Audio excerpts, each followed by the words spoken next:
I was speaking with my family last night. You know, in 19 years of marriage, I don't think that my wife has cried more than she did last year.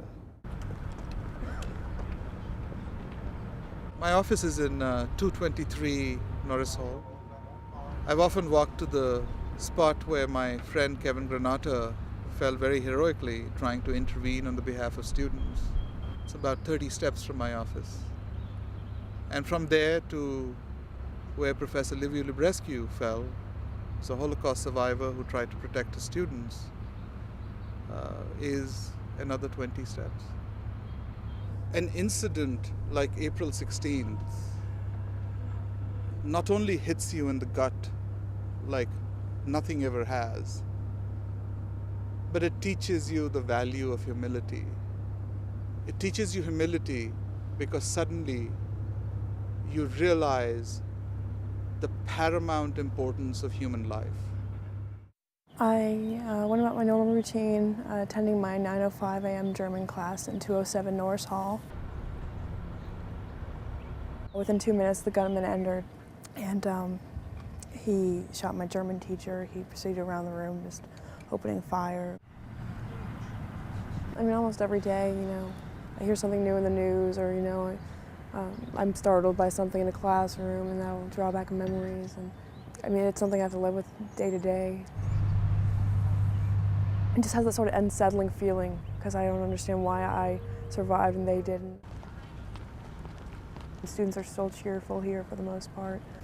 I don't think that many of them are really affected by it.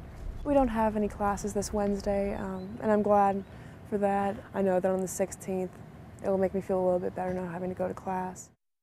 If there's a safe campus in the United States today, it's probably Virginia Tech. The changes are really all across the board. I think the number one change is sort of expect the unexpected and be prepared to deal with things you probably thought you never would have to deal with. When the tragedy happened last April, it was right in the middle of the month when high school students are trying to make decisions about where to come to college. They've gotten their acceptance offers and they're now trying to make up their mind. And normally when students do that, they'll simply, check off the box, send in their matriculation deposit, that kind of thing. This time, what the admissions office noticed is people were writing little notes on it. And, the tone of the notes was, now I know more than ever why I want to be at Virginia Tech. I think that there will be positive moments in the sense of thinking about the lives of these victims and what they represented. Our motto is Ut prosum, that I may serve. And if you study their lives, they were an amazing representation of what Virginia Tech is and its people are all about. It still is just mind-boggling how many people died that day. You could go on and on and on about what might have been, and really that helps you define the magnitude of the loss. A really painful day for us was this Easter, because last Easter was April 8, and that was the last Sunday that Austin was in church with us. I won't be able to walk my daughter down the aisle at her wedding. I won't be able to bounce her children on my knee. All these things that won't happen.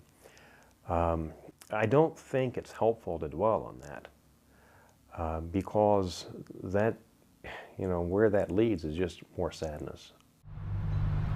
I hope it's a day where we can remember the students for who they were and for all of their promise and potential and love for other people, and not a day we remember what happened last April 16th.